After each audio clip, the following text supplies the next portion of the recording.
அடே அப்பா, என்ன இந்த வெயில் இந்த காட்டு காட்டுது. காலையில எல்லாம் வெயில் அடிக்கி வேற நைட்டுக்கு நல்லா மழை பெய்யுது. ஏம்மா, ஆனாலும் இப்படி விட்டத்தை பார்த்து உட்கார்றது நல்லதா இருக்குன்னு நம்ம வடிவேலை சொல்லியா மாதிரியே இருக்கு. இது என்ன இப்படி அண்ணாந்து உட்காந்துட்டு அடக்கா, கழுத்து எதுவும் சொல்லிக்கிட்டோ. எட்டி பிரேமா, யாரு? அட உஷா, வாட்டி எப்ப வந்த? காலையில இருந்து ஆளையே காணல. நானும் உங்க வீட்டு பக்கம் வந்து பார்த்தேன், ஒரு சத்தமும் கேட்கல. அதான் தானே வெளியே போயிட்டேடோ என்னவோ, அந்தால வந்து குரல் கொடுக்காம நேரம் வந்துட்டேன். நான் வீட்டுக்குள்ளே தான் கிடந்தேன். நீங்கள் இருப்பியாலோ என்னவோ தான் வெளியே வராமல் உள்ளே கிடந்துட்டேன். ஆமாம், இன்னைக்கு ஆடியில் எல்லாம் நகை எடுக்க போயிருப்பியாலோ என்னவோ நினச்சி நான் இருந்துட்டேன் அப்படியே. ஆமாம், எடுக்காவ. நீ வேற வயிற்றுல கலப்பாமல் இருட்டி. ஏமட்டி, எப்படி எடுத்துருப்பேல்ல? என்கிட்ட சொல்லணும்னு கூட ஒன்றும் அவசியம் இல்லை. அதுக்காண்டி இப்படி பஞ்ச வேஷம் போட்டுட்டு பேசாத. வேற கோரி போட்டு போகிறோம் அப்படி இப்படின்னு சொல்லி ஒரு கதையை எடுத்து விட்டுட்டு அடப்பா. கேட்க ஆகாது. ஏலா, உண்மையாதாலே சொல்லிய. நான் எங்கேயும் போகல, கடையிலேருந்து நான் வீட்லேயே தான் கிடக்கேன். எங்கேயும் போகலங்க. ஆனால் உன் புருஷன் இன்னைக்கு வேலைக்கு போன மாதிரி தரலையே. கொஞ்சம் முன்னாடி கூட நான் வெளியே வச்சு பார்த்தனே. ஆனால் மனுஷன் தலையில் ஏதோ வீங்கின மாதிரி இருந்தது. ஆமாம், இருக்கணும்ல, அது எப்படி வீங்காமல் இருக்கும்? ஏமட்டி, என்ன செஞ்ச? அதுவா, அது ஒரு பெரிய கதை. ஃப்ளாஷ்பேக் வேணும்னா நான் திரும்ப வேலை அண்ணாந்து பாரு. எட்டி பார்த்துட்டேன். வெயிட் பண்ணு இப்போ சொல்லிய. ஓ, பேப்பர் படிக்காரோ? சரி, போய் கேட்டு பார்ப்போம் நைஸா. எப்படியும் அந்த நாள் முடி இன்னைக்கு என்னத்தையாவது வாங்கிடும். நம்ம ஒரு கிராம்லையாவது என்னத்தையாவது வாங்க ட்ரை பண்ணுவோம். என்ன சொல்லியாருன்னு பார்க்கலாம். ஏங்க ஏங்க சொல்லு உஷா, என்ன? ஏங்க, காலையில டிஃபனுக்கு இந்த தேங்காயை உடச்சி தேங்காய் சட்னி வச்சிருட்டுமா? வைமா வை. ஏங்க, அப்புறம் இன்னைக்கு ஆடி பெருக்குங்க. கொஞ்சம் நகை ஏதாவது எடுத்து தந்துருவோமா? வாரியலா? என்னது, நகை எடுக்கணுமா? ஆமாங்க, இன்னைக்கு ஆடி பெருக்கு. இந்த நாள்ல நகை எடுத்தா நல்ல நகை சேரும்னு சொல்லுவாங்க. அப்படியே தான் நகை எடுக்கணும்னு எந்த அவசியமும் இல்லை. ஏன்ட்டெல்லாம் காசு கிடையாது. அட யாங்க இப்படி சொல்றிய? ஒரு கிராம்லயாவது என்னத்தையாவது எடுத்துட்டு வந்துரும் வாங்க. உஷா, அதான் சொல்லியோம்ல என்கிட்ட காசு இல்லைன்னு. வேற சும்மா அதையே பேசிட்டு இருக்காத, டென்ஷன் ஆகும். சரி, 1 கிராம்ல வேண்டாம், ஒரு அரை கிராம்லயாவது என்னத்தையாவது எடுத்துட்டு வருவோம், வாங்கலாம். உஷா, வீட்டில் இருக்க நிலமை புரியுதா இல்லையா உனக்கு? சும்மா சின்ன பிள்ளைகள் மாதிரி அடம்பிடிச்சிட்டு நடக்க. அதான் காசு இல்லைன்னு சொல்லியோம்ல, வேற அதையே கடந்து எதுக்கு பேசிட்டு இருக்க? ஏங்க, ஒரு மூக்குத்தையாவது எடுத்து கொடுங்க, நகை கூட வேண்டாம். ஏட்டி, நான் என்ன காசு வச்சுக்கிட்டேவா இல்லை இல்லைன்னு சொல்லிட்டு இருக்க? உண்மைக்கும் காசு இல்லட்டி. வீட்டு செலவுக்கே எவ்வளோ இழுத்து வச்சிருந்த இந்த மாதம் நீ. அதுலேயே எல்லா காசும் தீந்துட்டு இன்னும் இருக்கிற காசை வச்சு தான் மிச்சம் இருக்கிற மாதத்தை ஓட்டணும். இதில் உனக்கு நகை வேணுமோ? போ, நகை எடுக்கலன்னா ஒன்றும் குறைஞ்சிடாது. இந்த நாளில் எடுத்தால் தான் சேரும்னு எவன் சொன்னானோ அவன் வீட்டில் சேர்ந்தா போதும், போ. ஏய் தொப்பி தலையா, இப்போ உன்னால எடுத்து கொடுக்க முடியுமா முடியாதா? முடியாது டி, முடியாது. உன்னால என்ன பண்ண முடியும்? சம்பாதிக்கிறவனுக்கு தான் தெரியும் காசோட அருமை என்னன்னு. உன்னை மாதிரி சும்மா சோவாரிட்டு தெரிஞ்சா உனக்கு தெரிஞ்சிருமோ? யோ, என்ன வாய் நீளுது? ஏதோ சம்பாதிக்கவனுக்கு தான் தெரியும் காசோட அருமை அது இதுன்னு பேசிட்டு அடக்க. நான் என்ன தண்ணியில முடியாதக்கா காசை கொடுன்னு கேட்க? இன்னைக்கு நல்ல நாள், ஒரு மூக்குத்தையாவது வாங்கி குடியான்னா முடியாதுங்க. என்னமோ நீ மட்டும் சம்பாதிக்க மாதிரி பேசிய. நான் வீட்டில் உனக்கு எல்லா வேலையும் செஞ்சு வைக்கனால தான் நீ வேலைக்கு போய் சம்பாதிக்க. வேற நான் செஞ்சு வைக்காம உனக்கு சோறு எங்க இருந்து வருது 3 வேலைக்கும்? உஷா, வாய மூடியா. சும்மா உஷா உஷான்னுக்கிட்டு. இவர் பெரிய கவர்னரு. இவருக்கு பணியோட செஞ்சுக்கிட்டு வீட்டில் சோறு குஞ்சு போட்டுக்கிட்டு வீட்டு வேலையும் செஞ்சுக்கிட்டு கிடக்கணும். இது போதாதுன்னு வெளியே போய் நான் சம்பாதிச்சு கொண்டாந்து கொடுக்கணுமோ? அப்போ இனிமேல இருந்து வீட்டு வேலை எல்லாத்தையும் பாதி பாதியாக பிரிச்சுக்கிடுவோம். நான் ஒரு வேலை செஞ்சேன், நீ ஒரு வேலை செய். நானும் வெளியே போய் சம்பாதிச்சு கொண்டாறேன் காசு. ஆமா, இவ போனது வேலையை தூக்கி வச்சுட்டு கொடுக்காவல்ல. எங்க கம்பெனியில் வந்துச்சு அந்த கோண்டுக்கு இவ்வளோ சம்பளம் தாரேன்னு போனதும் கிடைச்சிரும், போ. ஆமாம், காலேஜ் முடித்த கையோட வேலைக்கு போயிருந்தேன்னா இந்நேரம் நல்லா சம்பாதிச்சிருப்பேன். உன்னை ஒரு ஆளுன்னு நம்பி உன் பின்னால வந்தோம்ல, எங்கள் அம்மா அப்பா சொல்லி கேட்டு அதுக்கு தான் இப்போ அனுபவிக்கேன். என்ன இப்போ நீ கஷ்டப்பட்டுட்ட? உன்னைய நல்லா ராணி மாதிரி தானே வச்சு பார்த்துக்கிட்டியே. ஆமாம், கிழிச்சான். ஒரு மூக்குத்தி வாங்கி கொடுக்க வக்கு இல்லை இவனுக்கு. வாயப்பாரு உஷா, தேவையில்லாம பேசாத சொல்லிட்டேன். யோ போயா தொப்பி தலையா. கேட்டன பொண்டாட்டிக்கு ஒரு மூக்குத்தியை வாங்கி கொடுக்க முடியல.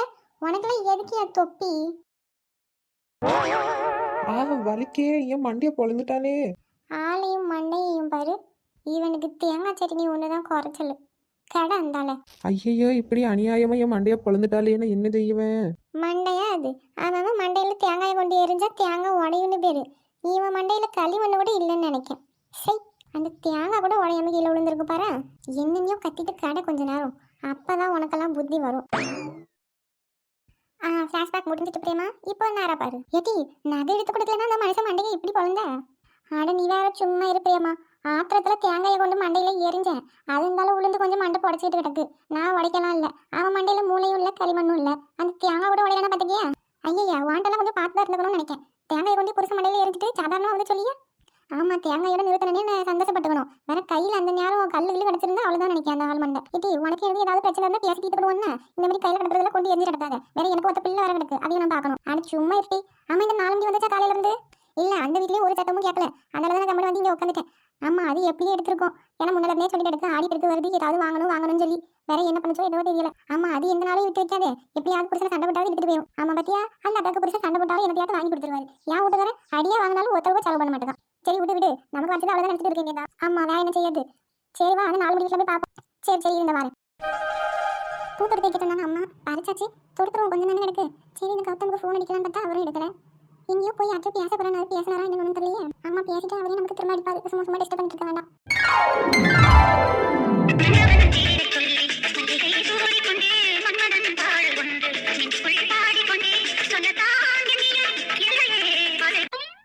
எனக்கு இப்போ அவரை பார்க்கணும் போலியே இருக்கேன். சரி, ஃபோட்டோ எடுத்து பார்ப்போம். வேற இப்போ ஃபோன் பண்ணாலும் அவர் எடுக்க மாட்டாரு. வேலையாக இருப்பாரு, முடிச்சுட்டு அவரே அடிப்பாரு.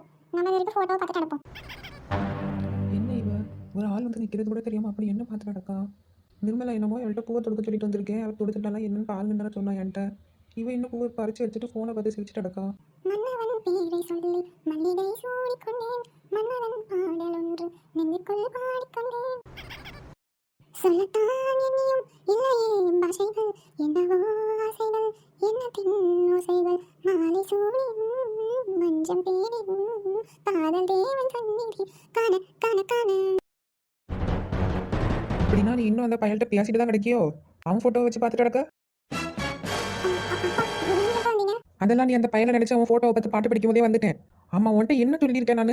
அவனை மறந்துரு, உன் வேலை என்னவோ அதை மட்டும் பாருன்னு சொன்னா இல்லையா? வேற இன்னும் நீ அவன்கிட்ட பேசிட்டு தான் கிடைக்கியோ? ஏ நிர்மலா என்னங்க எதுக்கு கடந்து சத்தம் போட நடக்கிய? ஒரு வியாழத்தையே விட்டு வீட்டுக்குள்ள நீ என்ன இவளை பாத்துக்கிறியா? என்னதான் நடக்கீங்க? ஏன் என்னாச்சு? அவளை பூரா கொடுக்க சொல்லிருந்தேன். வேற என்ன செஞ்சா? அந்த பையன் கிட்ட பேசக்கூடாது, அந்த குடும்பத்துக்கும் நமக்கு சரிப்பட்டு வராது, அவனை மறந்துருன்னு அப்பலேருந்து சொல்லிட்டு தானே கிடக்கேன். அது நீ இவன் மண்டையில ஏத்துறியா இல்லையா? இன்னும் அந்த பையன் போட்டோ வச்சு பாட்டு படிச்சுட்டு சிரிச்சுட்டு நடக்கா. என்ன சொல்றியா? என்ன சொல்றியான்னு ஒன்னு சொல்றியான்ட்டு மக்களே, உன்ட்ட என்ன சொன்ன நானு? அவனை மறந்துரு, அவனை உனக்கு கெட்டி வைக்க மாட்டேன்னு சொன்னா இல்லையா? அப்பா அது வந்து இந்த வந்து போயெல்லாம் இழுத்துட்டு நடக்காது. அந்த குடும்பத்துக்கும் உன்னைய கட்டி கொடுக்க முடியாது. அப்படி நீ அங்கதான் போகணும்னு ஆசைப்பட்டீங்கன்னா எங்க எல்லாரையும் தலை முடிக்கிட்டு நீ போ. உன்னை யாரும் வேண்டான்னு சொல்ல மாட்டோம். இது என்னடி நடக்கீங்க? உன்னைய பூசல தொடக்க சொல்லிருந்தேன் நானு. இப்படி என்ன ஞாபகத்தை நடக்க நீ? அம்மா அது வந்து என்ன வந்து போய் பேசி கிடக்க? இப்ப பாரு, ஒன்னால இந்த மனசுல நான் ஏன் சொல்லிட்டு இருக்கேன் இருக்கு. தேவையா இது எனக்கு? அந்த ஓடி போன குடும்பத்துக்கு போகணும் எதுக்கு நீ ஆசைப்படியா? அவளே ஒரு ஓடுதாளி, குடும்பத்தை விட்டு ஓடி போனவ. இப்ப அவ குடும்பத்துக்கு அடுத்து நீ ஓடி போகலான்னு பாக்குறியோ? எங்க மான மரியாதை எல்லாத்தையும் கப்பல் ஏத்திட்டு அந்த பையனை எடுத்துட்டு ஓடலாம் நினைச்சு அடிக்க மனசுக்குள்ள. அதனாலதான் இப்படி நம்ம தொலைச்சல கேட்காம அவன்கிட்ட பேசிட்டு தெரியல நீ. இப்ப இங்க என்ன நடக்குது? எதுக்கு அம்மா கை நீட்டிட்டு இருக்கறியா? கேட்க ஆள் இல்ல, உனக்கு இஷ்டத்துக்கு கை நீட்டிட்டு நடக்கறியா? எதுக்கு அம்மா அடிச்சிய? மக்களே சும்மா இருமக்கா. ஏய் சுபின், சும்மா இருடா கொஞ்ச நேரம். என்ன சும்மா இருக்கணும்? இவர் இப்படி அம்மா போட்டு அடிச்சிட்டு நடப்பாரு, நான் பாத்துட்டு சும்மா இருக்கணுமோ? சொல்லுங்க, இப்ப எதுக்கு அம்மா கை நீட்டினியா? இல்ல என்ன தோளுக்கு மேல வளர்ந்த பையனாச்சேன்னு பாக்க, இல்லனா இங்க நடக்கிறதே வேற. என்ன பண்ணுவீங்க அப்படி?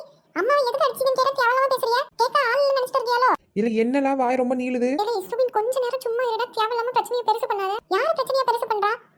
இப்ப அம்மா சொன்னதுல என்ன தப்பு இருக்கு? அவங்க பண்ணதை தானே அம்மா சொன்னாவ. இங்க பாரு சுபின், தேவையில்லாம நீ பேசாத. போய் உன் வேலை என்னவோ அதை மட்டும் பாரு. ஏன் வேலையை பார்த்தா எனக்கு தெரியும். நீங்க எதுக்கு அம்மாவை எண்ணிட்டீங்க? அப்படி என்ன அவன் தப்பா சொல்லிட்டாவ? உங்க தங்கச்சி பண்ணதை தானே ஆத்தி. இவனை இப்படியே விட்டா பிரச்சனையை பெருசாக்கிடுவான் போல இருக்கே. நம்ம சத்தம் போட்டு அனுப்பி விடுவோம். இல்ல என்ன நினைச்சிட்டு இருக்கேன்னு கேட்க. எதுக்கு இப்ப அவத்தி போய் சத்தம் போட்டு பேசிட்டு இருக்க? என்ன பிரச்சனை வந்தாலும் நீ இப்படி வந்து பேசக்கூடாது சொல்லிட்டு. ஏமா அவருடைய போட்டு அடிச்சிட்டு இருக்க, அதை பார்த்துட்டு சும்மா இருக்கணுமோ? அதுக்காக இப்படிதான் பேசுவியோ?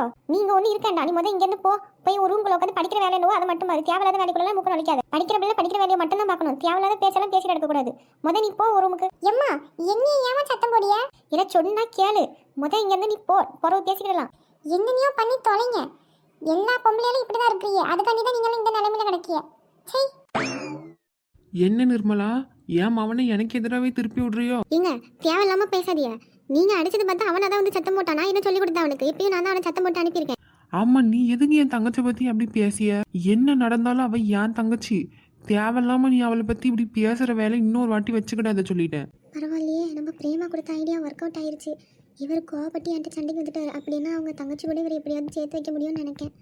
சரி, இப்போ முடிவாக என்ன தான் சொல்ல வராருன்னு கடைசியாக ஒருக்கா கேட்டு பார்ப்போம். ஆமாம், உங்கள் தங்கச்சி பண்ணணும் வேலையை தானே நான் சொன்னேன். வேற என்ன தப்பாக சொல்லிட்டேன் நான் இப்போ? அவன் ஓடி போனவ தானே, அந்த குடும்பத்துக்கு ஓடி போக பார்க்குறியோன்னு இவளை சொன்னேன். வேற நீங்களும் அந்த பையனுக்கு இவளை கட்டி வைக்க மாட்டேன்னு சொல்லிட்டீங்க. இவளும் அந்த பையனை மறக்கவும் மாட்டாக்கா. இப்படி இருக்கவளை எவனுக்கு கட்டி வைக்க முடியும்னு நினைக்கிறிய? வேற எவனும் இவளை கட்ட மாட்டான். அந்த பையனை தான் கட்டி வைக்கணும். அதை நீங்களாவும் போய் பேச மாட்டேங்கிறீங்க. அவங்க வந்து பேசினவங்களையும் சண்டை போட்டு அனுப்பி விட்டுட்டீங்க. வேற என்ன செய்ய முடியும்னு சொல்லுங்க. இவன் அவங்க கூட வாழணும், ஓடி போய் தான் வாழணும். இப்போ அடுத்த ஓடுதலையும் இவன் வந்து நிற்காதுன்னு சத்தம் போட்டேன் நான். எட்டி இன்னொரு வாட்டி அந்த வார்த்தையை சொல்லாத, வேற நான் மனுஷனாவே இருக்க மாட்டேன்னு சொல்லிட்டேன். என்ன இப்போ நான் இல்லாததை சொல்லிட்டேன்? அவ ஏன் தங்கச்சி, எனக்கு தெரியும் எப்போ என்ன பண்ணணும்னு. உன் வேலை என்னவோ அதை மட்டும் நீ பாரு போதும். என் மவளை எப்போ யாருக்கு கெட்டி கொடுக்கணும்னு எனக்கு தெரியும். உன் வேலையை மட்டும் நீ பார்த்துட்டு இரு போதும். யாருக்கு கட்டி கொடுக்க போறிய அதையாவது சொல்லிட்டு போங்க. போய் உன் வேலை என்னவோ அதை மட்டும் பாரு. இந்த மனுஷனுக்கு கிறுக்கி எதுவும் பிடிச்சிட்டா? அந்த பையன் ஃபோட்டோவை இவ பார்த்ததுக்கே அந்த வாரம் வந்தாரு. இப்போ என்னன்னா எப்போ யாரை எங்கே கட்டி கொடுக்கணும்னு எனக்கு தெரியும், உன் வேலையை பாருன்ட்டு போறாரு. அவர் தங்கச்சி மேலே இன்னும் பாசம் இருக்க தான் செய்யுதப்போ. என் மவளுக்கு ஒரு நல்ல வழி பிறந்தா நல்லது. என்னதான் நடக்க போகுதோ முருகா, எப்படியாவது என் மவளுக்கு ஒரு நல்ல வாழ்க்கையை அமைச்சு கூட சொல்லிட்டேன். ஏட்டி என்ன என்ன இங்கே நின்று என்ன பண்ணிட்டு கிடக்கா? உன்ட்ட என்ன சொன்னேன் நான்? பூவை தொடுக்க சொன்னியம்மா. பூவை தானே தொடுக்க சொன்னேன். அதை விட்டுட்டு நீ இங்கே என்ன பண்ணிட்டு கிடந்த ஃபோனை வச்சுட்டு? இந்த பிரச்சனை எல்லாம் இப்போ தேவையா? நல்ல நல்லதுமா ஒழுங்கா இருந்துக்க சொல்லிட்டேன். தேவையில்லாம ஏதாவது பண்ணிட்டு கிடந்த அப்புறம் இங்கே நடக்கிறதே வேற. நீ பண்ணுறது எதுவும் தெரியாமலாம் நான் ஒன்றும் இல்லை. என்ன முழிக்க? நீ அந்த பையன்கிட்ட எப்போ பேசியா, எங்கெல்லாம் போகிறேன்னு எல்லாம் எனக்கு தெரியும். அன்னைக்கு சண்டை நடந்த அன்னைக்கு நைட்டு நீ வெளியே போனதும் எனக்கு தெரியும். அந்த பையன் உனக்கு பூ வச்சு விட்டதும் எனக்கு தெரியும். நீ தினமும் அவன்கிட்ட ஃபோன் பேசியாங்கிறதும் எனக்கு தெரியும். ஒழுங்காக இருந்துக்க சொல்லிட்டேன். இப்படி வெளியே நின்று பேசியதெல்லாம் பிரேமா, வசந்தி, உஷா எல்லாம் பார்த்துருக்காவ. அவங்க வேற மாதிரி ஊர்காரவங்க எவனாவது பார்த்தா என்ன செய்ய முடியும்? கொஞ்சம் இந்த பிரச்சனைக்கு ஒரு முடிவு வர வரைக்கும் கம்மனு இருந்துட்டு சொல்லிட்டேன். என்னம்மா சொல்றிய? ஆமா, உங்க அப்பாவுக்கும் அவங்க தங்கச்சிக்கும் இருக்கிற பிரச்சனையை சரி பண்ண முடியுமா என்னன்னு பாக்குறதுக்காண்டி தான் நான் இப்போ இப்படி பேசினேன். அந்த மனுஷன் என்கிட்ட கோவப்பட்டுட்டு போனதுனால அவங்க தங்கச்சி மேலே இன்னும் பாசம் இருக்கு அவருக்கு. அந்த பிரச்சனையை என்னன்னு கண்டுபிடிச்சு நம்ம சரி பண்றதுக்கு தான் வழியா பார்க்கணும். இப்போ அந்த பிரச்சனையை நான் பார்ப்பேனா இல்லை உன் கூட கடந்து போராடி கிடப்பேனா? ஒழுங்கா இருந்துக்க சொல்லிட்டேன். ஒழுங்கா அந்த பூவை தொடுத்து எடுத்துட்டு வீட்டில் கிடக்கிற வேலையை வந்து பாரு. நேரம் ஆகுது. ஒழுங்கா சாமியை கும்பிடணும் நல்ல நேரத்தில். இப்போ இங்க என்ன நடந்தது எனக்கு ஒன்றும் புரியல. அப்பா ஒரு மாதிரி பேசிட்டு போறாரு, அம்மா ஒரு மாதிரி பேசிட்டு போறாங்க. இந்த சுபின் புதுசா கோவப்படியும் அப்பா கிட்ட. ஐயோ கடவுளே, எனக்கு தலையே சுத்துதே. எப்படியோ அந்த மனுஷன்கிட்ட போராடி இந்த செட்டை வாங்கியாச்சு. எம்மா எத்தனை நாள் கனவு இது. வேற தங்க விலை கூடுனதும் எங்கேயுமே மனுஷன் வாங்கி தர மாட்டாரோன்னு நினைச்சு பயந்துட்டேன். எப்படியோ சண்டை கிண்டியோ போட்டாவது வாங்கிட்டா. நீ இப்பதான் எனக்கு மனசு குழுன்னு இருக்கு. ஏன் வசந்தி, எதுக்கு இன்னும் கையிலேயே வச்சுட்டு அடக்க? போட்டு பாத்துரு, உனக்குன்னு வாங்கினது தானே. போட்டு அழகு பாருட்டி. ஆஹா, என்ன அழகா இருக்கும். அம்மம்மம்மா, இந்த நகையெல்லாம் போட்டாதான் நான் நானாவே இருக்கேன். என்ன அம்சமா எனக்குன்னே அளவெடுத்து செஞ்ச மாதிரி இருக்கே. எம்மா, என் கண்ணையே பற்றும் போல இருக்கே. இந்த மனுஷன் ஏதாவது ஒரு பொருளை வாங்கி தர சொன்னா என்னான்னு சண்டை போடியாரு. ஆனா பாரு எவ்வளவு அழகா இருக்கு. ஏட்டி என்ன பண்ணிட்டு அடக்கா இங்க? ஏங்க பாத்தியெல்லாம் என்ன அழகா இருக்கு. எனக்கு இந்த நெக்லஸ், இந்த செட்டு வாங்கி தர மாட்டேன்னு என்னன்னு சண்டை போட்டிய பாத்தியானா? இது போட்ட பிறகு நான் எவ்வளவு அழகாயிட்டேன் பாத்தியலா? ஆமாண்டி, எவனாவது ஆடி பெருக்குக்கு போய் 10 பவுனுக்கு நகை எடுப்பானா சொல்லு. அங்கே இங்கன்னு கடனை உடனே வாங்கியாவது எனக்கு எடுத்து கொடு மனுஷான்னு நீ ஒத்த காலில் நின்னதுனால தான் இப்போ இதை வாங்கியிருக்கேன். வேற நல்லா இல்லாமல் எப்படி இருக்கும்? அட சும்மா இருங்க, நீங்களே வேற என்னத்தையாவது சொல்லிட்டு அடப்பியா? இப்படிதான் பொருளாக ஒன்று வாங்கி வச்சோம்னா என்னைக்கு இருந்தாலும் அது நமக்கு யூஸ் ஆக தான் போகுது. இப்போ இந்த நகை இருக்கு, இதையே வச்சுக்கிடுங்க. இதை நான் போடுவேன், நாளைக்கு நம்ம மாவை போடுவா, அப்புறம் அப்படியே காலம் கடந்து வந்துகிட்டே கிடக்கும். இதெல்லாம் என்னைக்கும் வீணா போகிற பொருள் கிடையாது பத்தியலா? அது ஒன்றும் வீணா போகிற பொருள் கிடையாது தான். அதுக்கு இப்போ செலவு பண்ணின காசு 10 லட்சம் கடன் ஆயிருக்கு இந்த நகையை எடுக்க. கையில் ஒரு 2 லட்ச ரூபாயை வச்சுக்கிட்டு 10 பவுனுக்கு நகையை ஒன்று ஏன் பார்க்க சொன்னா? இங்கேருந்து போகும்போதே உன்னைய சொல்லி தானே கூட்டிகிட்டு போனேன். ஏதாவது ஒரு பவுனில் கம்பல் கிம்பல் என்னத்தையாவது வாங்கிக்க, அதுக்கு மேலே காசு கிடையாதுன்னு சொல்லி. அங்கே போய் சும்மா பார்க்குறேன்னு சொல்லி 10 பவுனுக்கு இந்த செட்டை பார்த்து வச்சுட்டு வந்து எனக்கு வாங்கி கொடுன்னு ஒத்த காலில் நிற்க. வேற அப்பவுமே ஃபோனை பண்ணி தண்டல்காரவன் அவன் இவன் எவன் வாங்கிட்டியோ வாங்கி வச்சிருக்கேன் கடனு. அடுத்த மாதம் கடன்காரெல்லாம் காசை கொடுக்காம வட்டி கட்டாமல் நிற்கும்போது வந்து வீட்டு வாசலில் நின்னாதான் தெரியும் உனக்கு. வாங்கின கடனை கொடுப்போம், கொஞ்சம் கொஞ்சமாக கொடுப்போம். வட்டி இடத்துக்கு கட்டிக்கிட்டு கொஞ்சம் கொஞ்சமாக அசலை கட்டி முடிச்சிருங்க. ஆமாம், வட்டி இல்லாமல் யாரும் உங்கள் அப்பையா எனக்கு கடன் கொடுக்காரு. வட்டி இல்லாமல் அசலை மட்டும் கொடுக்க. இந்த ஆடி பெருக்கில் எவ்வளவு 10 பவுனுக்கு நகை எடுப்பாளா சொல்லு. எது என்னால் முடிஞ்சது ஒரு பவுனுக்கு தான் காசு வச்சிருக்கேன், அதுக்கு மட்டும் என்னதாவது எடுத்துக்கன்னு சொல்லி கூட்டிட்டு போனால் எனக்கு 10 லட்ச ரூபா கடன் இழுத்து வச்சிருக்க. இப்படியெல்லாம் உன்னைய நகை வாங்க சொல்லி எவன் அடிச்சா சொல்லு? ஏங்க ஊர்ல உள்ள அவ்வளோ பேர் எடுக்காளுவ, அவங்கெல்லாம் ஒன்றும் உங்களுக்கு கண்ணுக்கு தெரியல. நான் ஒரு நகை எடுத்தாதான் உங்களுக்கு பொறுக்க மாட்டேங்க. என்ன நகை எடுத்து நானா தனியாக கொண்டுட்டு போயிட போறேன்? நான் போட்ட பிறகு நம்ம மவளுக்கு கொடுக்க போறேன். வேற என்ன செய்ய போறேன் நான்? ஆமாம், அந்த பச்சை பிள்ளை இப்போதான் ஃபஸ்ட் ஸ்டாண்டர்டே போகுது. அதுக்கு நகை எடுக்கணும்னா இப்போலேருந்து கொஞ்சம் கொஞ்சமாக எடுத்து வச்சா சேர போகுது. ஒரே அடியாக 10 பவுன் என்னத்துக்கு நீ எடுக்க? கடையில் வச்சே ஒரு 2 மணி நேரம் காணும் உன்ட்ட நான் சண்டை வாங்கியிருப்பேனா இல்லையா? இது வேண்டா இப்போ கடனாகவும் சொல்லி வாங்கி கொடுத்தாதான் நான் வீட்டுக்கு வருவேன், இல்லைன்னா என்னையே எந்தலையோ விட்டுட்டு போங்கன்னு சொல்லி என்ன நல நின்ன. இப்போ என்னதான் சொல்ல வரியா? இப்போ இந்த நகை எடுத்தது திரும்ப கடையில் கொண்டே கொடுத்துட்டு வந்துருவோமா? வேணா சொல்லுங்க, எடுத்துட்டு போய் கடையிலே கொடுத்துட்டு காசை வாங்கிட்டு வந்துருவோம். ஆமாம், இப்போ எடுத்துகிட்டு போய் கொடுத்தா இதில் 15% 20% கம்மி பண்ணி தான் எடுப்பானுவேன். போய் கொடுத்துட்டு வாங்கிட்டு வா போ. இப்படி திருப்பி கொடுக்கறதுதான் இவ்வளோ கஷ்டப்பட்டு இதை எடுத்திருக்கு. என் வயிற்றுச்செல்லாம் கலப்பாமல் இருந்து சொல்லிட்டேன். இது எடுத்தியா, எடுத்து ஒரு இடத்துல வை, அது கடனை அடைக்கிறது வரைக்குமாவது இதை கண்ணில் கட்டாமல் இரு. வேற இந்த நகையை பார்க்கும்போதெல்லாம் எனக்கு ஆத்திரமாக வருது. ஏன் போன் எதுக்கு தானே எடுத்திருக்கு? நான் என்ன வெளியில தெருவிலையா போட்டுட்டு போனேன்? வீட்டுக்குள்ள தானே போட்டு பார்த்தேன், எப்படி இருக்கு நல்லா இருக்கான்னு போட்டு பார்த்தது ஒரு குத்தமா? ஏம்மா, ஏன் முன்னாடி இதை நீ போடாத. இதை பார்க்க எனக்கு அந்த 10 லட்ச ரூபா கடன் தான் கண்ணுக்கு முன்னாடி வந்து நிற்கு. எனக்கு அது அப்படியே ஆத்திரமாக வருது. தயவு செஞ்சு இங்கேருந்து அதை கொண்டு போயிரு சொல்லிட்டேன். நான் வீட்டுக்குள்ள கொஞ்ச நேரம் போட்டுட்டு அப்புறம் தான் எடுத்து வைப்பேன். உங்களுக்கு வேணும்னா நீங்க போய் ஹாலில் உட்காருங்க. நான் ஒரு 4-5 ஃபோட்டோ எடுத்து வச்சுக்கிட்டு அதுக்கு போகிறத கலட்டி பீரோக்குள்ள வைப்பேன். சரி, என்ன நீயோ பண்ணி தொலை. வசந்தி அக்கா, வசந்தி அக்கா, ஏ 4 முடி, ஏ வசந்தி அக்கா, உள்ள இருக்கீங்களா இல்லையா? ஆமாம், இந்த உன் கூட்டாளியால் வந்துட்டாலுவல்ல, இவ்வளோ முன்னாடி சீன் போடுறது வேண்டி தானே இப்போ இவ்வளோ கடனை இழுத்து வச்சிருக்கேன் எனக்கு. போ, அவங்க எல்லாம் முன்னாடி சீனை போட்டுட்டு அதுக்கு போகிறவங்க கரட்டி வை. ஆனால் நீங்கள் வேற சும்மா இருங்க. இத்தனை பவுனுக்கு நகை எடுத்திருக்குன்னு சொன்னாலே போதும், அவ்வளோவெல்லாம் கண்ணு போட்டுருவாளுவ. வேற கொறி போட்டாளுவாள் தான் ஒன்றுத்துக்கும் ஆகாம போயிடும் குடும்பம். எம்மா, ஆமாம், கொறி போட்டால் குடும்பம் ஒன்றும் இல்லாமல் போயிடும். கடை வாங்கினா நல்லா இருந்துரும்னு. இந்த மனுஷன் வேற நேரம் கிட்ட நேரத்தில் விவசாயம் இல்லாமையே பேசி கிடப்பாரு. ஏங்க உங்களுக்கு புரியுதா இல்லையா? இவ்வளோ பவுனுக்கு இப்போ நான் நகை எடுத்திருக்குன்னு சொன்னால் அவளுக்கு வயிறு எரிஞ்சிருவாளுவ. வேற நம்ம தான் அதுக்கு மேலே எதுவும் எடுக்க முடியாமல் கஷ்டப்படியாக தான் இருக்கும். அந்தால நான் இப்போ இதை எடுத்ததெல்லாம் சொல்ல மாட்டேன். நான் இதை கொண்டு போய் வீரோவில் வச்சுட்டு பிறகு என்னென்னு போய் கேட்கேன். நான் நகை எடுத்த கதையெல்லாம் வெளியே சொல்லிட்டு அடக்க மாட்டேன். நீங்களும் வெளியே தெருவில் யார்ட்டையும் சொல்லாதீங்க.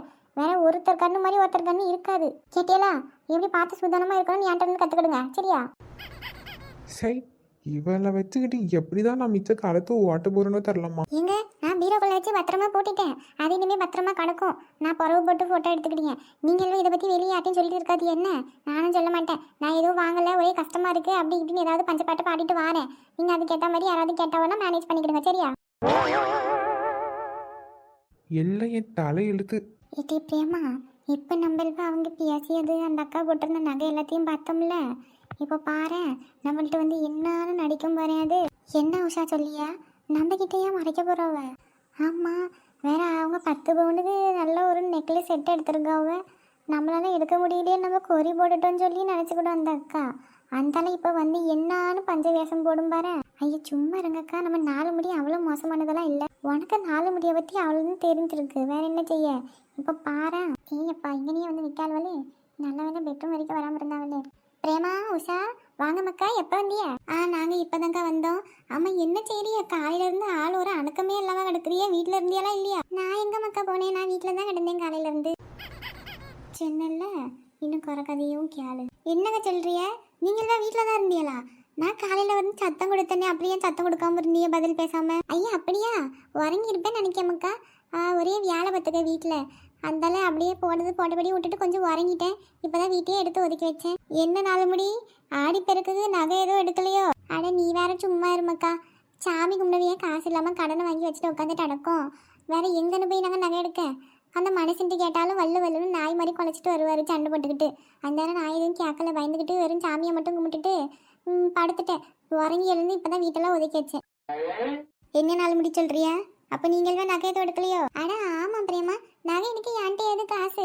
நானே கறி கூட்டி வைக்க ஒரு பருப்பு இல்லாமல் காயும் இல்லாமல் தண்ணி மாதிரி என்னத்தையோ ஒன்று வச்சு சமாளிச்சுட்டு அடைக்கேன். வேற அடுத்த மாதம் சம்பளம் வரது வரைக்கும் இப்படி தான் ஓட்டணும். இப்போ தானம்மா 1ஆம் தேதி பிறந்திருக்கு. ஓ, அப்போது தமிழ் மாதம் தான் இன்னைக்கு 18. நான் ஏதோ இங்கிலீஷ் டேட்டுன்னு நினச்சிவிட்டேன். அப்போ என் வீட்டுக்கார வயிறுக்கு இன்னும் சம்பளம் போட்டிருக்க மாட்டாவன்னு நினைக்கேன். அதான் அந்த மனுஷன் காசு இல்லைன்னு புலம்பிட்டு அடக்காரு. 4 முடி, உன்னைய சாதாரண ஆளாக நினைக்கவே கூடாது பார்த்துக்க. ஏன் பிரேமா, எதுக்கு இப்படி சத்தம் முடியா? 10 பவுனுக்கு நெக்லஸ் செட்டை வாங்கி உள்ளே வச்சு போட்டு அழகு பார்த்துக்கிட்டு நாங்கள் இவ்வளோ வந்ததும் ஒன்றும் எடுக்கலன்னு பஞ்சவேஷமாக போட்டு நடக்க. என்ன பிரேமா சொல்லியே 10 பவுனுக்கு நகையா? நான் எப்போ எடுத்தேன்? ஒரு 10 ரூபா செலவுக்கு காசு இல்லாமல் கிடக்கு, என்னைய பார்த்து 10 பவுனுக்கு நகை எடுத்தேன்னு சொல்லியே. 4 முடி போத நிறுத்துங்க. நீங்கள் உள்ளே போட்ட அழகு பத்து வச்சிருக்க எல்லாம் நாங்கள் பார்த்துட்டோம். என்னடி சொல்றிய? வசந்தி அக்கா, இதுக்கு மேலேயும் சமாளிக்கணும்னு நினைக்காத. நீ உள்ள 10 பவுனுக்கு எடுத்து வச்சு நெக்லஸ் செட்டை போட்டு அழகு பார்த்ததெல்லாம் நாங்கள் போய் பார்த்துட்டோம். எதுக்கு வசந்தி அக்கா இப்படி இருக்கிறிய? நீங்க நகை எடுத்தா என்ன, எடுக்கலன்னா எங்களுக்கு என்ன? உங்களோட கஷ்டம், உங்களோட காசு. நீங்க இருந்தா எடுக்க போறிய, அதை பார்த்து நாங்க யாரும் கொய் போடியதுக்கு? இவளுக்கு கேவலமா நடந்துக்கிறிய. ஆத்தாடி, இவளுங்க உள்ள வந்து பார்த்துட்டாளுவளோ? பார்த்துட்டு தான் அணக்கல்லாம இங்க வந்து நிக்காளோ போல இருக்கு. சரி, எப்படிதான் இன்னொருத்தவங்க வீட்டுக்கு இப்படி வந்து நுழையாளுவளோ தெரியலமா. என்ன பிரேமா சொல்லிய? நான் உள்ள போட்டு பார்த்து நடந்தது கவரிங் செட்டு. தங்கம் நினைச்சிட்டியோ? தங்கத்துல எங்க வாங்க காசு கிடக்கு? அந்த கவரிங் செட்டு 2000 ரூபா சொன்னாவோ தெரியுமா? அடிச்சு பேசி 1000 ரூபாய்க்கு வாங்கிட்டு வந்திருக்கேன். வசந்தி அக்கா, முழுசா நிறைஞ்ச பிறகு முக்காடு என்னத்துக்குங்க? அதான் நாங்களும் பார்த்துட்டோமே, நீங்களும் உங்க வீட்டுக்காரவையோட சண்டை போட்டு நடந்தத. 10 லட்ச ரூபா கடனை வாங்கி 10 பவுனுக்கு நகை எடுக்கலன்னு யார் அடிச்சா? அந்த மனுஷன் தான் கையில 2 லட்ச ரூபா இருக்கு, அதுக்கு மட்டும் ஒரு சவரன்ல என்னத்தையாவது வாங்கிக்கன்னு சொன்னாருன்னு சொல்லியாரு. நீங்களும் 10 பவுனுக்கு நகை எடுத்துட்டு அந்த மனுஷன் கடனாளி ஆக்கி வச்சிருக்கிறீங்க. ஆமா, எடுக்காவ 10 பவுனுக்கு நகை. அந்த மனுஷன் ஏதாத்தையாவது உலகி கிடப்பாரு, அப்படிதான். அதையெல்லாம் நீங்கள் நம்பிட்டு இருந்தா நான் என்ன செய்ய முடியும்? 4 முடி ஒன்னையெல்லாம் சும்மையே விடக்கூடாது. எடுத்தனா எடுத்துன்னு சொல்லு. நாங்கள் மட்டும் எடுத்தா சொல்லியோம்ல, நாங்கள் ஒரு மூக்குத்தி எடுத்தாலும் உன்ட்ட வந்து சொல்லியும் காட்டியும். நீ மட்டும் ஏன் இப்படி நடந்துக்கிறிய?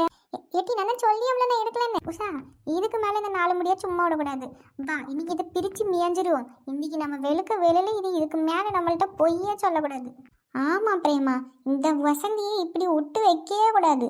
பாரு, 10 பவுனுக்கு நகை எடுத்துட்டு நம்மகிட்ட 10 ரூபா கூட இல்லைன்னு சொல்லி என்னன்னு பஞ்சவேஷம் போடுது.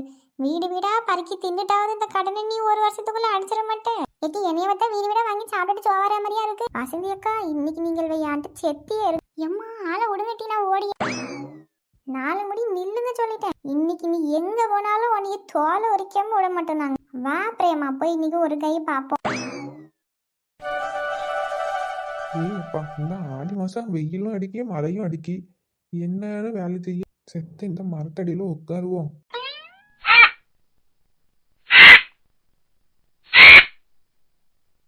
இந்த காக்காங்க வேற கொஞ்ச நேரம் உட்கார விடாது. எங்க மண்டையில ஏதாவது கழிஞ்சு வச்சிருமோன்னு பார்த்துட்டே இருக்க வேண்டியதா இருக்குமா. ஆமாங்க, வரது பார்த்தா நம்ம சங்கரன்னு மவ மாதிரியே இருக்கே. அவன் தானோ? கூட ஏதோ ஒரு பையன் வரானே. என்னமாமா, எப்படி இருக்கிறிய? நான் நல்லா இருக்கேன்பா, நீங்க எப்படி இருக்கிறிய? ஆமா, நீ சங்கரனும் அவனோ? ஆமா மாமா, என்னையும் அடையாளம் தெரியலையோ? இல்ல இல்லப்பா, ரொம்ப நாள் ஆயிட்ட மாதிரி இருக்கா உன்னைய பார்த்து, அதான் கொஞ்சம் அடையாளம் தெரியும். சரி சரி. ஆமா, என்ன பட்டை கிட்டெல்லாம் போட்டு நல்லா சாமியார் கணக்கா இருக்கிறிய? ஆமாப்பா, இப்பெல்லாம் குடிக்கிறது இல்லை. உங்கள்வா அப்பா தோட்டத்துல ஒரு பிள்ளையார் வச்சிருக்காருல்ல, அதுக்கு தினமும் காலையிலையும் சாயங்காலமும் பூஜை பண்ணியது நான் தான். அந்தால குடிக்கிறதெல்லாம் விட்டுட்டேன். இதுவும் நல்லா தான் இருக்கு, குடிக்காம கொள்ளாம இருக்கிறதெல்லாம். பரவாயில்ல மாமா, சந்தோஷம்தான். ஆமா, அது யாரு கூட வந்திருக்கிறது? அவன் என் ஃப்ரெண்டு மாமா, பேர் கௌதம். அப்படியா? சரி உட்காருங்க, நான் கொண்டு போய் இளநீ ஏதாவது வெட்டி கொடுக்கேன். இல்லை இல்லை மாமா, அதெல்லாம் ஒன்றும் வேண்டாம். உங்கள்கிட்ட ஒரு விஷயம் கேட்கலான்னு வந்தோம். என்னது மக்கா? இது நம்ம ஐஸ்வர்யா இருக்கால்ல? ஆமாம், இது சேகரன் மவள் தானே? ஆமாம், அவர் மக்கு தான். என்ன அப்போ அவங்களுக்கு? அவர் இது சேகர் மாமா இருக்கார்ல, அவங்க தங்கச்சி ஒன்று இருந்துச்சு, உங்களுக்கு தெரியுமா? ஏன்பா நீங்கள் ஏன் அவங்கள பற்றி கேட்குறிய? அது ஒன்றும் இல்லை மாமா, அவங்க தங்கச்சியையோ சேகர் மாமாவையோ சேர்த்து வைக்கலான்னு தான் பார்க்கும். என்னப்பா சொல்றிய? இல்லை சொல்லுலே. அண்ணே. சொல்லுப்பா. அண்ணே, அவருக்கு ஒரு தங்கச்சி இருந்ததுல சேகருக்கு. அவங்க தங்கச்சி பேர் கூட இளவரசி. அவங்கள உங்களுக்கு தெரியுமா? தெரியும் தம்பி, நீங்க யாரு? அந்த இளவரசி இருக்காங்கல்ல, அவங்க பையன்தான் நான். என்னப்பா சொல்ற? ஆமா மாமா, அவங்க பையன்தான் இவன். நம்ம சேகரன் அம்மாவை ஐஸ்வர்யா இருக்கால்ல, அவளும் இவனும் லவ் பண்றாங்க. வேற வீட்டில் பேசி எப்படியோ சமாதிக்க வச்சு பூ வைக்கிறது வரைக்கும் கோயிலுக்கு வந்தாச்சு. கோயிலுக்கு வந்த பிறகுதான் அவங்க தங்கச்சி பையன் தெரிஞ்சதும் சேகர் மாமா வேண்டாம், இந்த கல்யாணம் நடக்காது அப்படி இப்படின்னு சண்டையா போட்டு கூட்டிட்டு போயிட்டாரு. என்ன பிரச்சனை ஏது பிரச்சனைன்னு விசாரிக்கும் போது தான் தெரிஞ்சது. 2 வீட்லயும் ஆளுக்கு ஒரு காரணத்தை சொல்றாங்க. இல்லை என்னெல்லாம் சொல்றிய? அண்ணே, ஆமா அண்ணே, எங்கள வீட்டில் ஒரு ரீசன் சொல்கிறாங்க, ஐஸ்வர்யா வீட்டில் இன்னொரு ரீசன் சொல்கிறாங்க. எது உண்மைன்னு எங்களுக்கு தெரியலை. இந்த 2 பேர் வீட்லேயும் சமாதானப்படுத்தினா தான் நானும் ஐஸ்வர்யாவும் சேர்ந்து வாழ முடியும். நீங்கள் உங்களுக்கு தெரிஞ்ச விஷயம் ஏதாவது இருந்தால் கொஞ்சம் சொல்லுங்கண்ணே. இப்ப என்னப்பா இப்படி திடீர்னு குண்டு தூக்கி போடுறிய தலையில? இனி உங்களுக்கு தெரிஞ்ச விஷயம் எதுவாக இருந்தாலும் சொல்லுங்கண்ணே. நீங்கள் சொல்கிறத வச்சு தான் ரெண்டு குடும்பத்தையும் சமாதானப்படுத்தி இவங்க ரெண்டு பேரையும் சேர்த்து வைக்க முடியும். சரி, ரெண்டு பேர் வீட்லையும் என்ன காரணம் சொல்லி அவ? எங்கள் வீட்டில் கேட்டதுக்கு அவங்க என்ன சொல்கிறாங்கன்னா, எங்கள் அப்பா வந்து காலையில் அவங்க வீட்டில் பொண்ணு கேட்டாங்களாம். அப்போ பொண்ணு கேட்டதுக்கு எல்லாம் சரி சம்மதம்னு சொல்லி நாங்களே ஒரு வேலையை அமைச்சு கொடுக்கோம், கொஞ்ச நாள் இருங்க, எல்லாத்தையும் முடிச்சுட்டு பொண்ணு பேசி முடிச்சு கல்யாணம் பண்ணிக்கிடலாம் அப்படின்னு சொன்னாங்களாம். ஆனால் ஐஸ்வர்யா வீட்டில் என்ன சொல்கிறாங்கன்னா, நாங்கள் காலையில் வந்து என்கிட்ட பொண்ணு கேட்டுட்டு போனோம், வேற நைட்டு எங்களுக்கு அசிங்கப்படுத்தணுன்னே வேணும்னு என் தங்கச்சி கூட்டிட்டு போயிட்டான், எங்கள் குடும்பத்தை தலைகுனிய வைக்கிறதுக்கு இப்படி பண்ணிட்டான்னு சொல்லி அவ. எது உண்மைன்னு தெரியல. யார் என்ன தப்பு பண்ணாங்கன்னு தெரியல. எங்களுக்கு என்னமோ இவங்க 2 பேரும் சொல்லியது உண்மை மாதிரி தான் இருக்கு. நடுவுல 3வதா யாராவது ஏதாவது வேலை பார்த்துட்டாங்களா என்னன்னு தெரியல. அதான் அப்ப இருந்தவங்க யாரையாவது உங்களுக்கு தெரியுமா என்ன ஏதுன்னு கேட்டுட்டு போலான்னு வந்தோம். ஆமாம், நீங்கள் ரெண்டு பேர் சொன்னதுமே உண்மைதான். உங்கள் ரெண்டு பேர் வீட்லேயும் சொன்னது உண்மைதான். என்னென்ன சொல்றிய? ஆமாம், உன்னோட அப்பாவுக்கு ஒரு ஃப்ரெண்ட் ஒருத்தன் இருப்பானே தோஸ்து, அவன் பேர் கூட என்னமோ ஒரு பேர் வருமே, டக்குன்னு ஞாபகத்துக்கு வரலையே. என்ன பேரு? ரத்னம், ரத்னம். அவன் பேர் வந்து ரத்னம். என்னென்ன சொல்றிய? ஆமாப்பா, அந்த ரத்னம் இன்னமும் உங்கள் அப்பா கூட இருக்காரோ? ஆ இருக்காரு. அந்த பையன் உங்கள் அப்பாவோட தங்கச்சியை லவ் பண்ணிட்டு இருந்தான். வேற உங்கள் அப்பா வந்து நம்ம இப்போ ஜமீன் வீட்டு பொண்ணு இளவரசியை லவ் பண்ணதுனால எங்கள் பணக்கார வீட்டுக்கு போயிட்டா அவன் எனக்கு பொண்ணு கொடுக்க மாட்டானோ என்னவோன்னு பயந்து உங்கள் அப்பாவை கொல்லியதுக்கு ஆள் பார்த்து தேடிட்டு நடந்தான். என்கிட்ட வந்து கேட்டான், உனக்கு யாராவது அடியாளுவோ தெரிஞ்சா சொல்லு, இந்த மாதிரி அவ பேர் என்ன, அஞ்சலிக்கு அண்ணனை கொல்லணும் அப்படின்னு சொல்லிட்டு இருந்தான். ஆமா, என்ன சொல்றிய? அட ஆமாயா, எங்க பணக்கார வீட்டில் அவன் கல்யாணம் பண்ணிட்டு போயிட்டு அவன் தங்கச்சியை இவனுக்கு கெட்டி கொடுக்க மாட்டானோன்னு சொல்லி அந்த அஞ்சலிக்கு அண்ணன் அதான் அவர் பேரு இவன் இந்த பையனோட அப்பாவை கொல்லணும்னு பார்த்தான். என்னமாமா சொல்றியா? அப்ப இந்த விஷயம் வேற யாருக்கும் தெரியாதா? இல்லப்பா, இது யாருக்கும் தெரியாது, எனக்கு மட்டும்தான் தெரியும். அதுவும் இல்லாம அது நல்ல குடும்பம், அவனே இப்பதான் கஷ்டப்பட்டு எது பேசி எடுத்து சேர போறவோ அதை ஏன் பிரிக்கணும்னு நினைக்க சத்தம் போட்டு விட்டுட்டேன். அப்ப கூச்சிட்டு என்கிட்ட கிளாச்சிட்டு போனான் தான். அதுக்கு பிறகு வேற எங்கேயோ கூலிக்கு ஒரு 4-5 பேரை பிடிச்சி இவங்க அல்வா அப்பாவை வெட்டியதுக்கு போயிருக்கான். வேற அவங்க அப்பாவும் நல்லா சண்டை போடுவார்ல, சண்டையை போட்டு அவர் உயிர் படைச்சிட்டாரு. அங்க இருந்து இளவரசியை போய் பார்த்துருக்காவ. இப்படி ரத்த காயத்தோட போகவும் இவங்க அப்பாவும் என்ன நினைச்சிட்டாவ, சேகரன் தான் அனுப்பியிருக்காவ வெட்டுறதுக்கு ஆளுன்னு நினைச்சிட்டாவ. அந்த காயத்தோட இளவரசியை போய் பார்க்கவும் இளவரசியும் மனசு மாதிரி அவன் அப்படியே ஓடி போயிட்டாங்க கூட. ஆனா இவங்க ஓடியதை பார்த்ததுக்கு பிறகு வந்து ரத்தனம் மனசு மாதிரி இருக்கான். இவங்க ஓடி போனா எப்படின்னு சொத்தி இவங்களை சேராது, எப்படி பிரிச்சு விட்டுருவாவ அப்படின்னு நம்பி அவங்கள வெளிநாட்டுக்கு அனுப்பி வச்சிருக்கான். வெளிநாட்டுக்குன்னா சென்னைக்கு முதல் அனுப்பியிருப்பான் போல இருக்கு. அங்க இருந்து எப்பயோ வெளிநாட்டுக்கு போயிருக்காவ.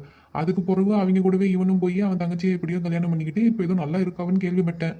ஆனா இப்பதான் பாக்கேன், இந்த விஷயம் எனக்கு மட்டும்தான் தெரியும். எப்படின்னா அந்த ரத்னங்கிற வயலும் எங்க வயலும் பக்கத்து பக்கத்துல தான் இருந்தது. இங்க இருந்து ஓடுனதுக்கு பிறகு ஒரு நாள் சென்னையில இருந்திருப்பாங்க போல இருக்கு. அப்போ செலவுக்கு காசு இல்லாம இங்க வந்து அவன் கொஞ்சம் நிலத்தை வித்து எடுத்துட்டு போறதுக்கு வந்திருந்தான். அப்பதான் நடந்து எல்லாத்தையும் சொன்னான். இப்ப நாங்க வெளிநாட்டுக்கு போறோம், அதுக்கு தான் காசு கொஞ்சம் பத்தல, இதையும் வித்து எடுத்துட்டு போயிருவோம், இதுக்கு மேல நாங்க எங்க இருந்து இங்க வரப்போறோம்னு சொல்லி வித்து எடுத்துட்டு போறதுக்காண்டி வந்திருந்தான். அப்பதான் எனக்கு தெரியும் இந்த கதை மொத்தமும். இப்போ ரெண்டு வீட்டுக்காரவிங்களும் மாற்றி மாற்றி தான் தப்பாக நினச்சிட்டு நடக்காவ. சேகரை பொறுத்த வரைக்கும் காலையில் வந்து பொண்ணு கேட்டுட்டு சாயங்காலம் என் தங்கச்சி இழுத்துட்டு ஓடி போய் எங்கள் குடும்பத்தை அசிங்கப்படுத்திட்டான்னு அவங்க நினச்சிட்டு இருக்காவ. இந்த பையனோட அப்பாவை பொறுத்த வரைக்கும் காலையில் பொண்ணை கட்டி கொடுக்குறேன்னு சொல்லிட்டு நைட்டு என்னைய கொல்லியதுக்கு ஆள் அனுப்பியிருக்காவன்னு இவங்க அப்பா நினச்சிருக்காவ. இதுதான் நடந்தது. ஆனால் இது ரெண்டு வீட்டுக்காரவங்களுக்கும் தெரியாது. என்னால் சொல்லவும் முடியல. ஏன்னா சொல்லாதுன்னு அந்த ரத்னம் நடத்த விற்க வந்தப்போ என்கிட்ட சத்தியம் வாங்கிட்டு போயிட்டான். அதுவும் இல்லாமல் இப்போ நீங்கள் கேட்டு நான் ஏன் சொல்லி, ஏன்னா அந்த 2 சின்ன திருத்துங்களை வச்சாவது அந்த குடும்பம் சேரட்டும்னு நினச்சி தான் சொல்லியேன். இந்த விஷயத்த நான் தான் சொன்னேன்னு யார்ட்டையும் சொல்லிடாதீங்கப்பா. வேற அந்த ரத்தனை என்னையவும் கொண்டுடுவான். எனக்கு 2 பிள்ளைகள் இருக்கு. நான் குடிச்சிட்டு சண்டை போட்டுட்டு அடக்கன்னு என் பொண்டாட்டி என் பிள்ளைகளையும் வெளிநாட்டுக்கும் வெளியூருக்கும் அனுப்பி தான் படிக்க வச்சுட்டு அடக்கா. என் பிள்ளைகளை ஒரு நல்ல வழி ஆக்குறது வரைக்குமாவது நான் கொஞ்சம் இருக்கணும்னு நினைக்கிறேன். அந்த இதை நான் தான் சொன்னேன்னு யார்ட்டையும் சொல்லிடாதீங்க. என்னே நீங்க சொல்லியதெல்லாம் உண்மை தானே? நான் சொல்லியது அவ்வளவும் உண்மைதான்ப்பா. உங்களுக்கு சந்தேகமா இருந்தா அதை உங்க அத்தை வீட்டுக்காரன் இருக்கான்ல அந்த ரத்தனம், அவன்கிட்டயே கேட்டுப்பாரு. அவன் வாயாலேயே உண்மையை வர வைக்க முடியுமான்னு முயற்சி பண்ணிப்பாரு. ஏன்னா இதை நான் சொல்லி நம்புறதை விட அவன் சொல்லினாதான் கரெக்டா இருக்கும். இவ்வளவு பிரச்சனைக்கும் காரணம் அவன் ஒருத்தன் தான். எனக்கு தெரிஞ்சு உங்க அத்தையும் இதுல உடந்ததான் நினைக்கிறேன். இத்தனை வருஷமா உங்க அத்தைகிட்ட சொல்லாமையா இருந்திருப்பான். உங்க மாமே சொல்லியிருப்பான். 2 பேரும் சேர்ந்துதான் கூட்டுக்கல்வாணி தானே பண்ணியாவன்னு நினைக்கிறேன். இல்லை இப்ப என்ன பண்றதா இருக்க? என்னே நீங்கள் சொன்னதுக்கு ரொம்ப நன்றிண்ணே. உங்கள் பேரை நான் எங்கேயும் இழுக்க மாட்டேன். நீங்கள் சொன்ன மாதிரி அந்த ரத்தனங்கிறவர் அவர் வாயிலே எல்லா உண்மையும் நான் சொல்ல வைக்கேன். சரிப்பா, என் பேரை சொல்லாம இருந்தா எனக்கு நல்லதுதான். ஏதோ 2 குடும்பம் சேரட்டும் தான் நான் இப்போ உண்மையை சொல்லியேன். அதுவும் குடிக்காம கொள்ளாம இருக்கிறதுனாலதான் மனசு கேட்காம சொல்லியேன். இதே பழைய ஆளா இருந்திருந்தா கண்டிப்பா சொல்லி இருந்திருக்க மாட்டேன். பரவாயில்ல மாமா, ரொம்ப நன்றி. நாங்க இதை வந்து கேட்டோங்கிறத நாங்களும் யார்ட்டையும் சொல்ல மாட்டோம், நீங்களே யார்ட்டையும் சொல்லாதீங்க. சரிப்பா, சரி இப்ப நான் கிளம்பி என் பொண்டாட்டி தேடிட்டு எடுப்பா. சரிங்க மாமா. ரொம்ப நன்றிண்ணே நீங்கள் பண்ண உதவிக்கு. இருக்கட்டும்பா, ஏதோ 2 பேரும் நல்லா இருந்தா சரிதான். அந்த பிள்ளையும் ரொம்ப நல்ல பிள்ளை தான்ப்பா. இந்த ஊர்ல இருக்கவளவு தான் மாத்தி மாத்தி எதாவது பேசிட்டு அடப்பாளுவ. நல்ல பிள்ளை, அது நல்ல குணமா இருக்கும். எந்த காலத்துலயும் அந்த பிள்ளையை கையை விட்டுறாதப்பா. கண்டிப்பாண்ணே, அந்த பிள்ளை கூட சேர்ந்து வாழ்றதுக்காண்டி தான் இவ்வளவும் போராடிட்டு அடக்கேன். கண்டிப்பாக அந்த பிள்ளையை நான் கைவிட்டுற மாட்டேன். சரிப்பா, சந்தோஷம். நல்லா இருந்தா சரிதான். சரி நான் வாரேன். இல்லை எப்படி இல்லை சொல்ல வைக்க போற? எப்படி சொல்ல வைக்கிறதுன்னு இன்னும் முடிவு பண்ணலை.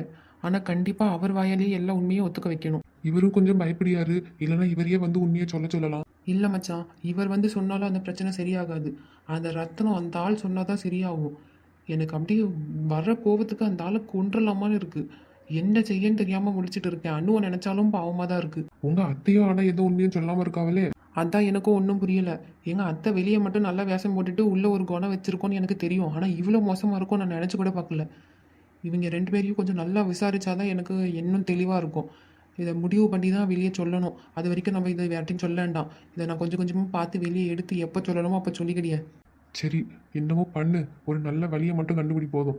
சரி, இப்போ வா. காலையிலேருந்து ஐஸ்வர்யா வேற ஃபோன் பண்ணிகிட்டே கிடக்கா. ஒழுங்காக பேச வேற இல்லை அவள்கிட்ட. நான் போகும்போது அவளை பார்த்துட்டு போகிறேன். இந்த ரணகலத்துலயும் உனக்கு ஒரு குதூகலம் கேக்குதுன்னு. காலையிலேருந்து அவள்கிட்ட சரியாகவே பேசலையா, இந்த பிரச்சனையை மண்டையில் வச்சுக்கிட்டே. அதான் கொஞ்சம் கோவமாக இருப்பான்னு நினைக்கேன். ஃபோன் பண்ணி பார்த்துட்டு தான் போகணும். நீ நடத்தல, நீ இனிமே உன் காட்டுல மழை தானே பாக்கேன். என்னென்ன ஆட்டம் ஆடுறியா ஆடிக்கோ, நேரம் நல்லா இருக்கும் போதே ஆடுனாதான். சரி சரி, போய் வண்டி எடு. நான் ஐஸ்வர்யாவுக்கு ஒரு ஃபோன் பண்ணிட்டு வரேன். அவங்க வீட்டில் வெளியே யாராவது இருக்காவலாம் என்னன்னு கேட்டுட்டு தான் போகணும். இல்லைன்னா பிரச்சனை ஆயிரும். இதுக்கு மேலேயுமா பிரச்சனை ஆக வேண்டியிருக்கு? இருந்தாலும் உன்னையெல்லாம் இன்னும் கொஞ்சம் விட்டுருந்தாலும் கையில் பிடிச்சிருக்க முடியாது.